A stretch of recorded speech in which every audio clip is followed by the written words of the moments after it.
how about all of you guys? You're nuts. You're crazy, and I love it.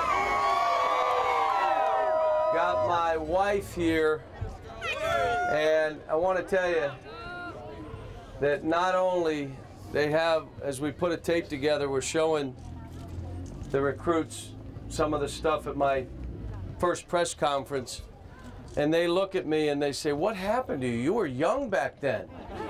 So well, that was about 12 years ago. It was 3 years ago, folks. But how about we give my wife a hand for all that she has to deal with. Let me tell you this. I guess you guys set a record. You know, people everywhere we go, I'm going into homes and schools, and they're following all of you and what's going on here. And I say, you know, there are some students, but most of these people are not students.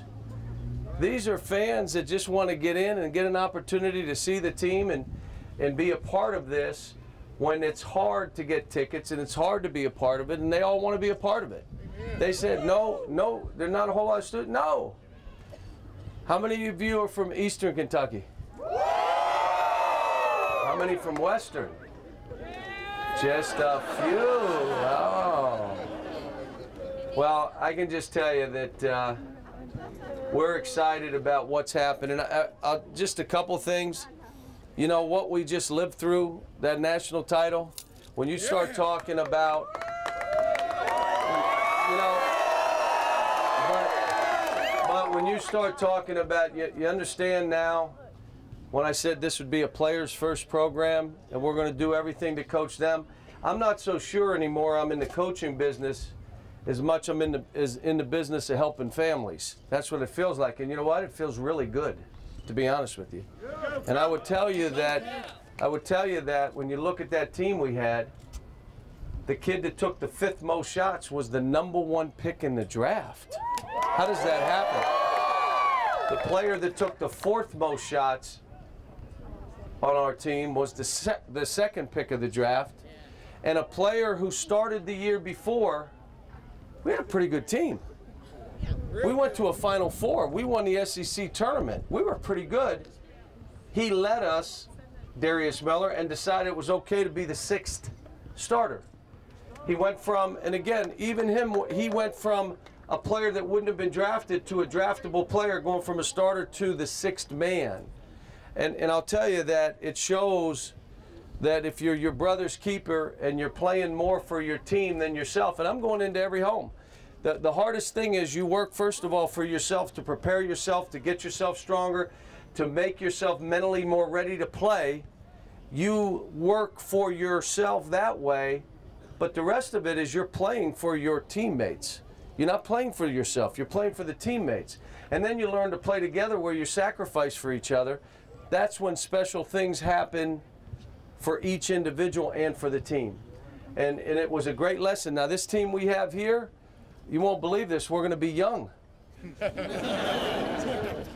I mean, we started 3 freshmen in 2010, we started 3 freshmen in 2011, and we started 3 freshmen this past year. We could start 4 freshmen this year. And I don't know, I really don't, but I do know we'll be different. But I think we're going to be a really good team as the year goes on. Early, it's going to be really ugly. But that's because we're so new, we don't know each other. Somebody just told me we're the only team in the country that does not have 1 player coming back that started any games. We're the only team in the country. And I think they got us rated pretty high. I don't know if they do or not, but I imagine they do. And then I tell you this, you know, what I hope who was the one that pushed Nerlens in the back? Who did that? Now, I refused to watch the tape because somebody said, "Did you see the tape?" I said, "No, I'm not watching that video. I'm in Minnesota and I'll be throwing up watching a videotape of you guys pushing my players." But I hope you see that the guys that are around you, they're all good guys. Yes, they can play basketball, but they're good guys. And this is not normal. I mean, I just drove by the lodge and you got a line of people waiting for autographs, and it's just not normal. and they have to deal with all. They got to be nice, right? If they're not nice to you guys, what? Oh, you know, sign the 1,000th autograph. Come on. What are you talking about? What are you, big time? You only signed 4,000 today. What are you, nuts? Come on, sign this. I mean, and they handle it with class. And I hope you notice that. And I'll tell you this. You have inspired them, no question, because every team I've coached, think about it if you're them. And you're saying, 600 tents? 3,000 people, 5,000 waiting on tickets to watch me practice? This must be serious. So again, what I would tell you as this unfolds, because tomorrow you get your tickets and all those things, I hope you had a good time. It feels nice right now. Has it been cold? No? Has not been cold? First night was cold?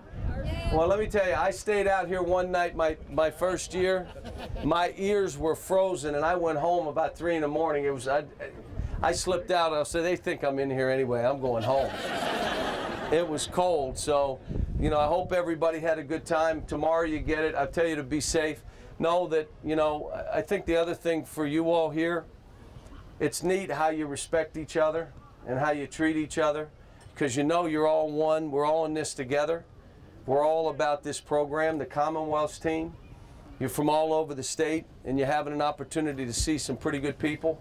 Again, I hope you enjoyed yourself here. I apologize. I just got back and picked up my wife and came right over, so the flight took a little longer than I thought. But I did want to come over and say thank you all for doing this and being here and being a big part of what we do and being a big part of what we recruit. Thanks. Thanks, Coach.